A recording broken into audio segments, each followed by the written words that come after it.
Aladdin and the Magic Lamp by Unknown.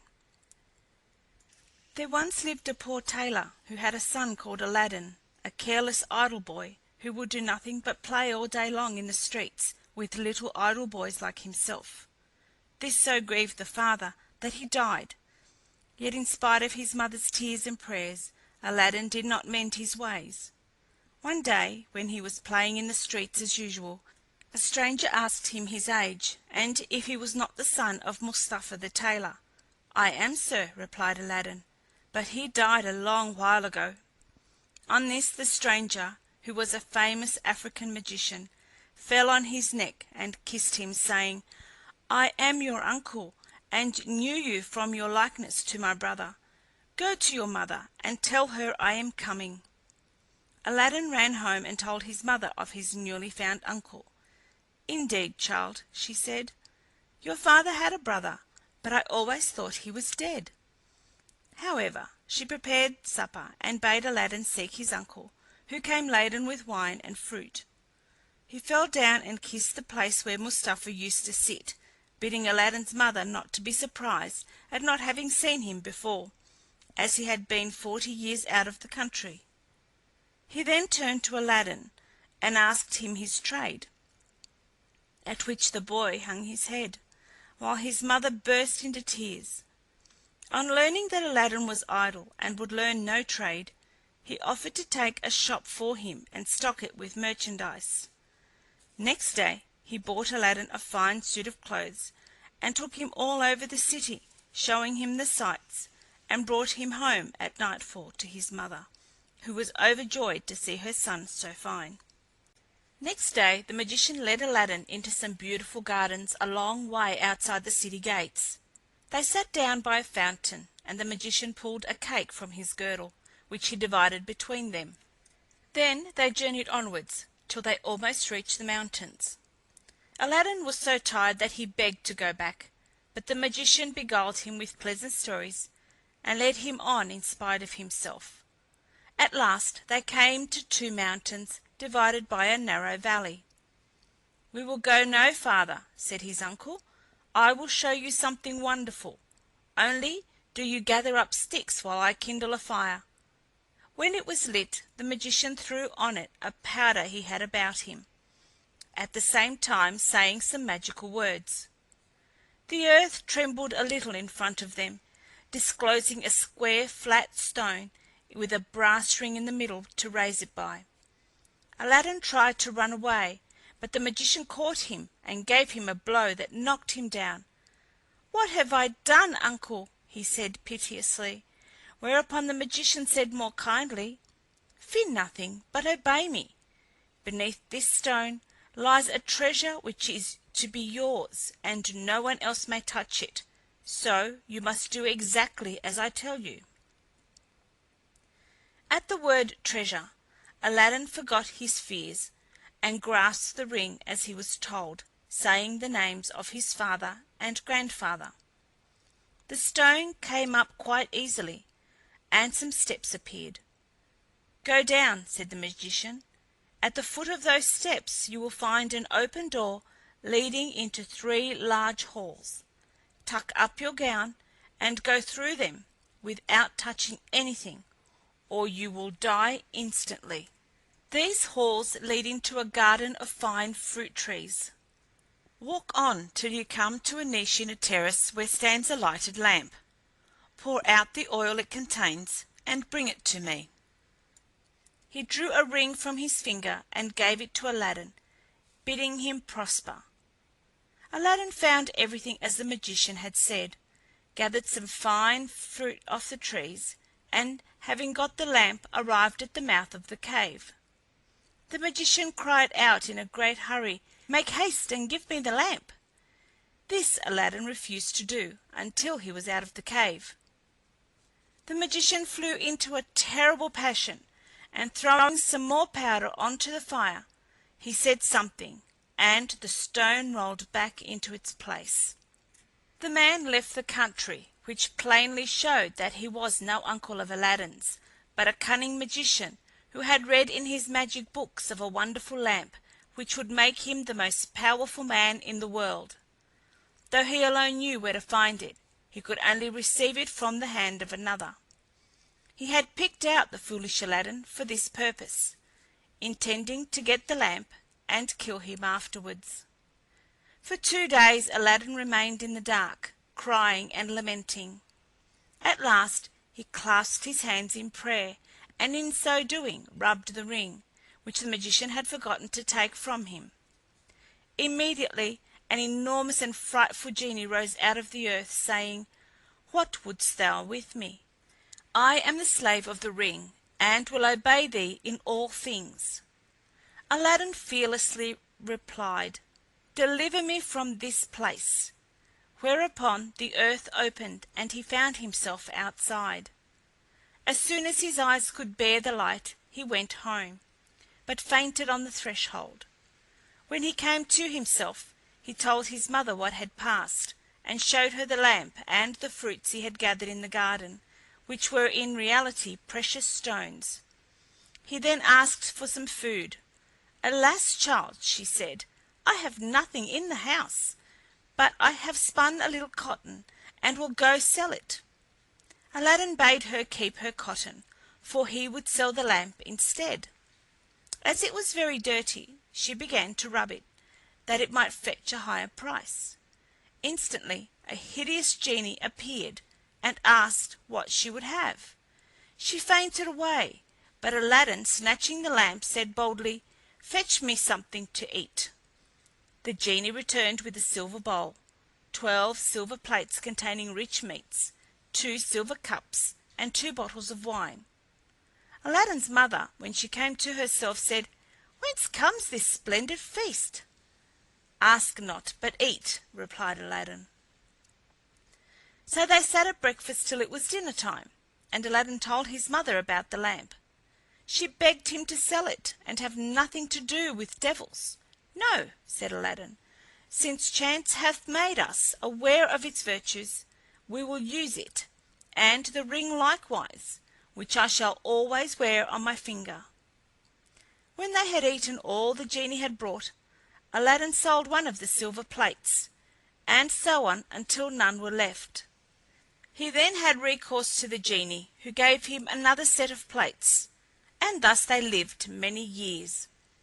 One day Aladdin heard an order from the Sultan proclaimed that everyone was to stay at home and close his shutters, while the Princess, his daughter, went to and from the bath. Aladdin was seized by a desire to see her face, which was very difficult, as she always went veiled. He hid himself behind the door of the bath and peeped through a chink. The Princess lifted her veil as she went in, and looked so beautiful that Aladdin fell in love with her at first sight. He went home so changed that his mother was frightened. He told her he loved the Princess so deeply he could not live without her, and meant to ask her in marriage of her father. His mother, on hearing this, burst out laughing, but Aladdin at last prevailed upon her to go before the Sultan and carry his request.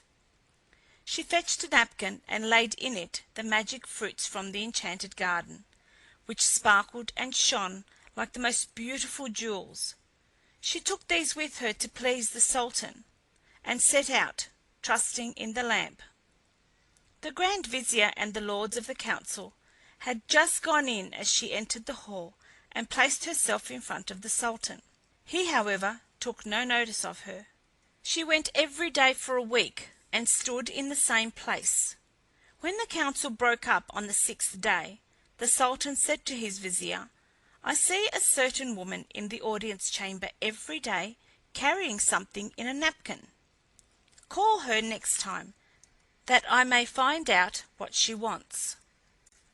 Next day, at a sign from the Vizier, she went up to the foot of the throne and remained kneeling until the Sultan said to her, "Rise, good woman, and tell me what you want." She hesitated, so the Sultan sent away all but the Vizier, and bade her speak freely, promising to forgive her beforehand for anything she might say. She then told him of her son's violent love for the Princess. "I prayed him to forget her," she said, "but in vain.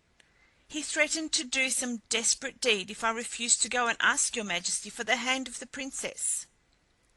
Now I pray you to forgive not me alone, but my son Aladdin." The Sultan asked her kindly what she had in the napkin, whereupon she unfolded the jewels and presented them. He was thunderstruck, and turning to the vizier said, "What sayest thou? Ought I not to bestow the princess on one who values her at such a price?" The vizier, who wanted her for his own son, begged the Sultan to withhold her for 3 months, in the course of which he hoped his son could contrive to make him a richer present. The Sultan granted this, and told Aladdin's mother that, though he consented to the marriage, she must not appear before him again for 3 months. Aladdin waited patiently for nearly 3 months, but after 2 had elapsed, his mother, going into the city to buy oil, found everyone rejoicing, and asked what was going on. "Do you not know," was the answer, "that the son of the Grand Vizier is to marry the Sultan's daughter tonight?" Breathless, she ran and told Aladdin, who was overwhelmed at first, but presently bethought him of the lamp. He rubbed it, and the genie appeared, saying, "What is thy will?" Aladdin replied, "The Sultan, as thou knowest, has broken his promise to me, and the vizier's son is to have the princess. My command is that tonight you bring hither the bride and bridegroom." "Master, I obey," said the genie. Aladdin then went to his chamber, where, sure enough, at midnight the genie transported the bed containing the vizier's son and the princess. "Take this new married man," he said, "and put him outside in the cold, and return at daybreak." Whereupon the genie took the vizier's son out of bed, leaving Aladdin with the princess. "Fear nothing," Aladdin said to her. "You are my wife, promised to me by your unjust father, and no harm will come to you." The princess was too frightened to speak, and passed the most miserable night of her life, while Aladdin lay down beside her and slept soundly. At the appointed hour, the genie fetched in the shivering bridegroom, laid him in his place, and transported the bed back to the palace. Presently the Sultan came to wish his daughter good morning. The unhappy vizier's son jumped up and hid himself, while the princess would not say a word, and was very sorrowful. The Sultan sent her mother to her, who said, "How comes it, child, that you will not speak to your father? What has happened?" The princess sighed deeply, and at last told her mother how during the night the bed had been carried into some strange house, and what had passed there. Her mother did not believe her in the least, and bade her rise and consider it an idle dream. The following night exactly the same thing happened, and next morning, on the princess's refusing to speak, the Sultan threatened to cut off her head.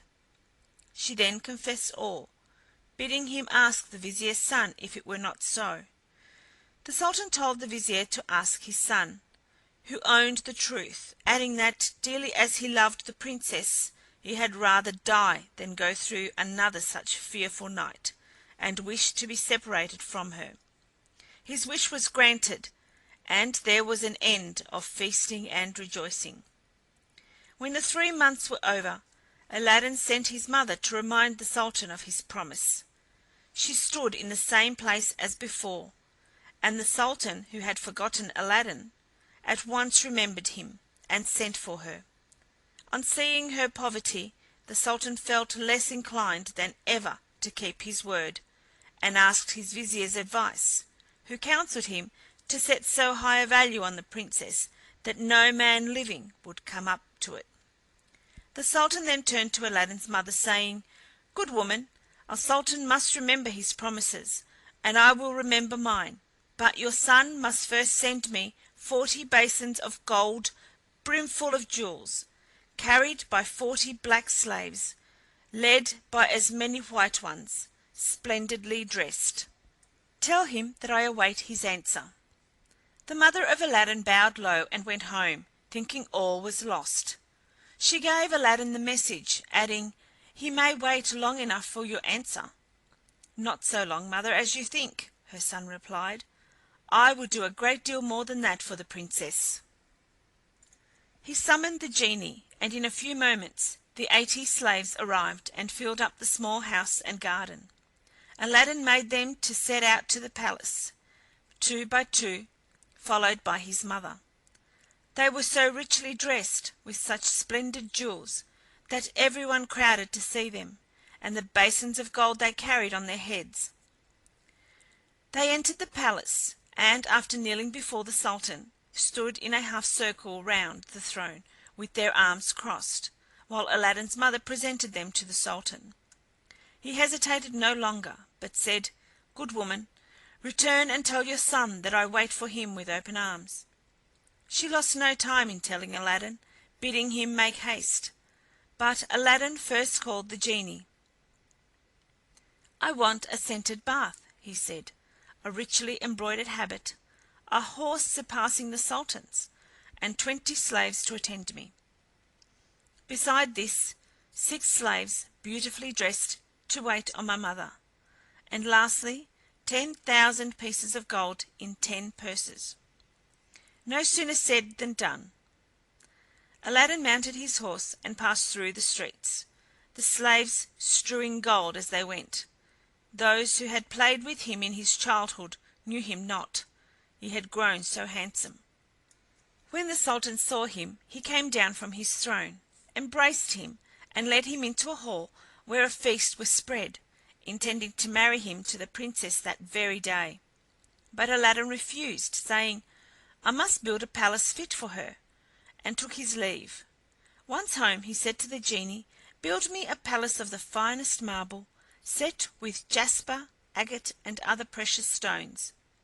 In the middle you shall build me a large hall with a dome, its 4 walls of massy gold and silver, each side having 6 windows, whose lattices, all except one, which is to be left unfinished, must be set with diamonds and rubies.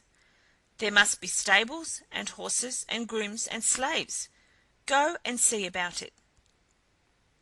The palace was finished the next day, and the genie carried him there and showed him all his orders faithfully carried out, even to the laying of a velvet carpet from Aladdin's palace to the Sultan's. Aladdin's mother then dressed herself carefully and walked to the palace with her slaves, while he followed her on horseback.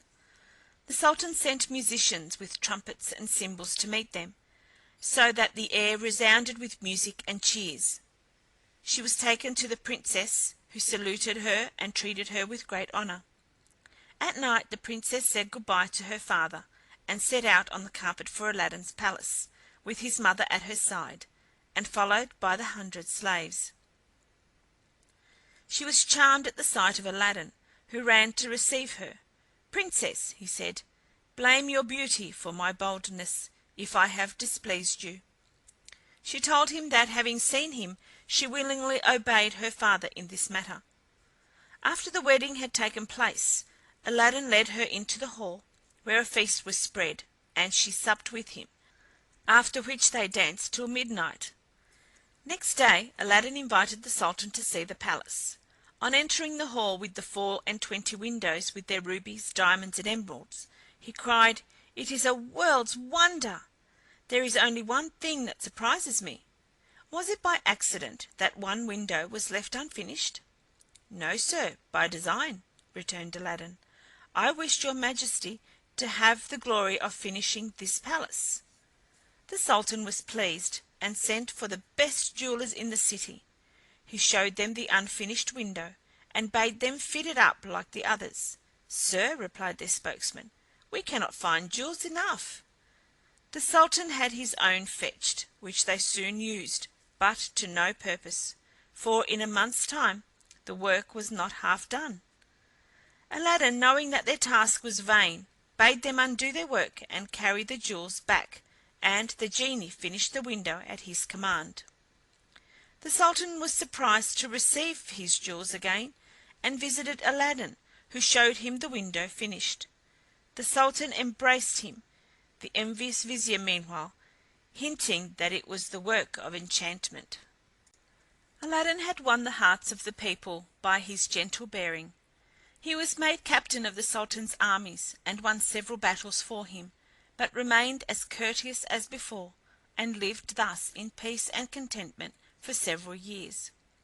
But far away in Africa the magician remembered Aladdin, and by his magic arts discovered that Aladdin, instead of perishing miserably in the cave, had escaped and had married a princess, with whom he was living in great honor and wealth.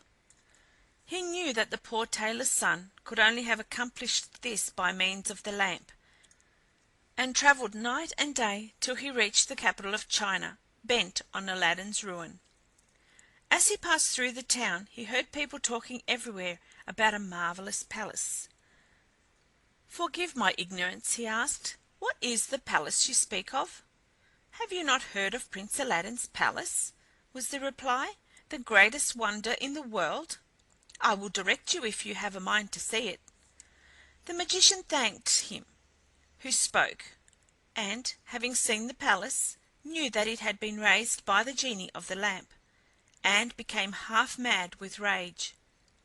He determined to get hold of the lamp, and again plunge Aladdin into the deepest poverty. Unluckily, Aladdin had gone a-hunting for 8 days, which gave the magician plenty of time. He bought 12 lamps, put them into a basket, and went to the palace, crying, "New lamps for old," followed by a jeering crowd. The princess, sitting in the hall of 24 windows, sent a slave to find out what the noise was about, who came back laughing, so that the princess scolded her. "Madam," replied the slave, "who can help laughing to see an old fool offering to exchange fine new lamps for old ones?" Another slave, hearing this, said, "There is an old one on the cornice there which he can have." Now this was the magic lamp which Aladdin had left there, as he could not take it out hunting with him. The princess, not knowing its value, laughingly bade the slave take it and make the exchange. She went and said to the magician, "Give me a new lamp for this." He snatched it and bade the slave take her choice, amid the jeers of the crowd. Little he cared, but left off crying his lamps, and went out of the city gates to a lonely place, where he remained till nightfall, when he pulled out the lamp and rubbed it. The genie appeared, and at the magician's command carried him, together with the palace and the princess in it, to a lonely place in Africa. Next morning the Sultan looked out of the window towards Aladdin's palace, and rubbed his eyes, for it was gone. He sent for the vizier, and asked what had become of the palace. The vizier looked out too, and was lost in astonishment. He again put it down to enchantment, and this time the Sultan believed him, and sent 30 men on horseback to fetch Aladdin back in chains. They met him riding home, bound him, and forced him to go with them on foot. The people, however, who loved him, followed, armed, to see that he came to no harm. He was carried before the Sultan, who ordered the executioner to cut off his head. The executioner made Aladdin kneel down, bandaged his eyes, and raised his scimitar to strike. In that instant the vizier, who saw that the crowd had forced their way into the courtyard and were scaling the walls to rescue Aladdin, called to the executioner to stay his hand. The people, indeed, looked so threatening that the Sultan gave way and ordered Aladdin to be unbound, and pardoned him in the sight of the crowd.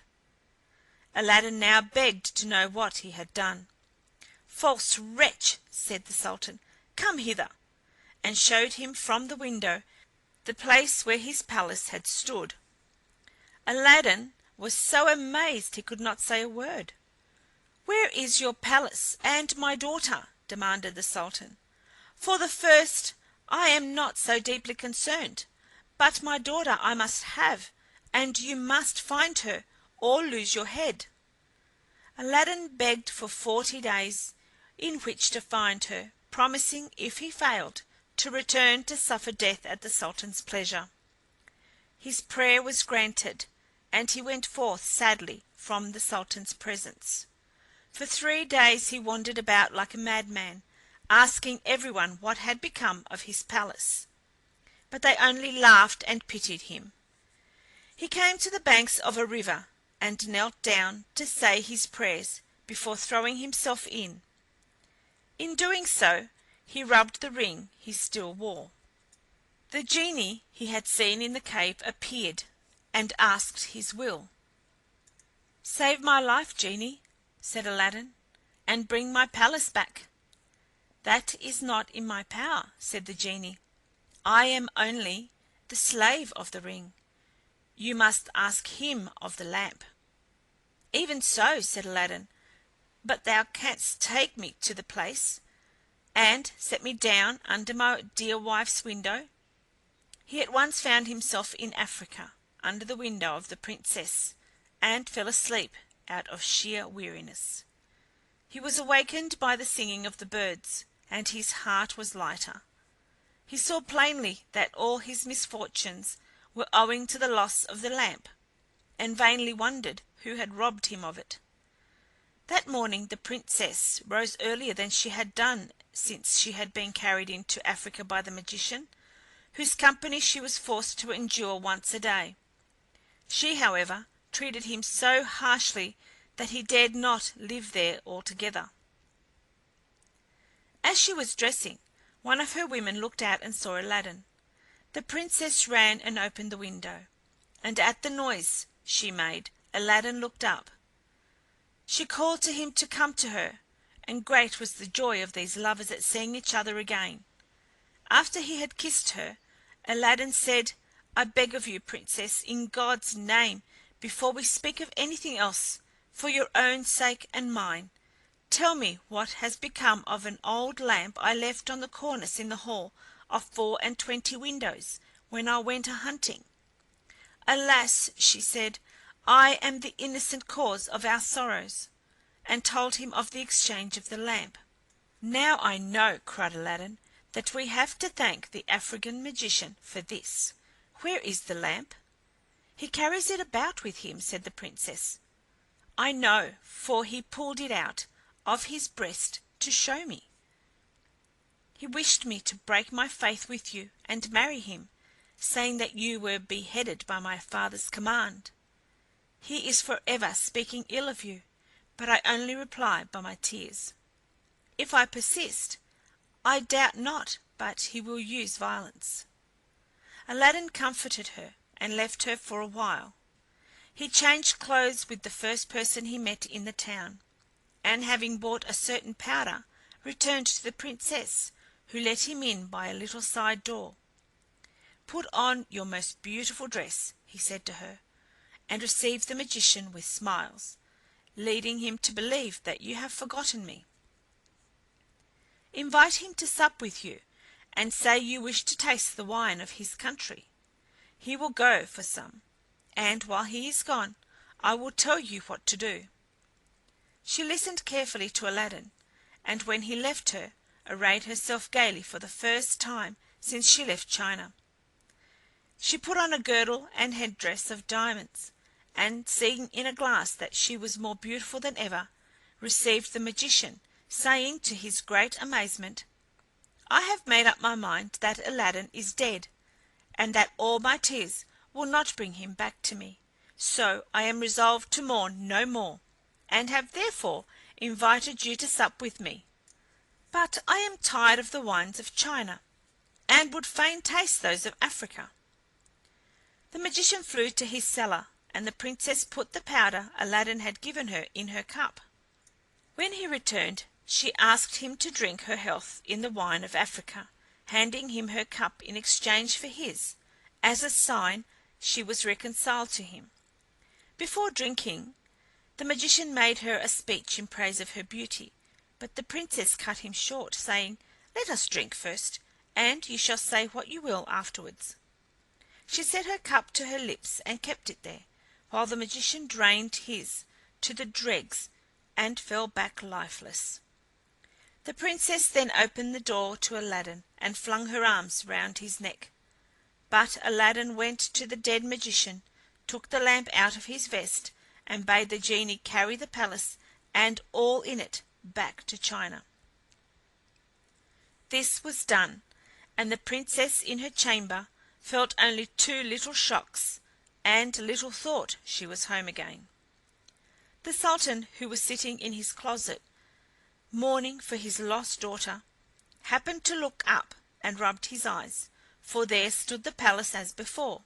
He hastened thither, and Aladdin received him in the hall of the 24 windows, with the Princess at his side. Aladdin told him what had happened, and showed him the dead body of the magician, that he might believe. A 10 days' feast was proclaimed, and it seemed as if Aladdin might now live the rest of his life in peace, but it was not meant to be. The African magician had a younger brother, who was, if possible, more wicked and more cunning than himself. He travelled to China to avenge his brother's death, and went to visit a pious woman called Fatima, thinking she might be of use to him. He entered her cell and clapped a dagger to her breast, telling her to rise and do his bidding on pain of death.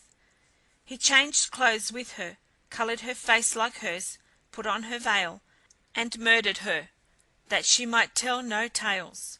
Then he went towards the palace of Aladdin, and all the people, thinking he was the holy woman, gathered round him, kissing his hands and begging his blessing. When he got to the palace, there was such a noise going on round him that the Princess bade her slave look out the window and ask what was the matter. The slave said it was the holy woman, curing people by her touch of their ailments, whereupon the Princess, who had long desired to see Fatima, sent for her. On coming to the Princess, the magician offered up a prayer for her health and prosperity. When he had done, the Princess made him sit by her and begged him to stay with her always. The false Fatima, who wished for nothing better, consented, but kept his veil down for fear of discovery. The Princess showed him the hall, and asked him what he thought of it.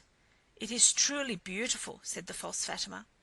"In my mind it wants but one thing." "And what is that?" said the Princess.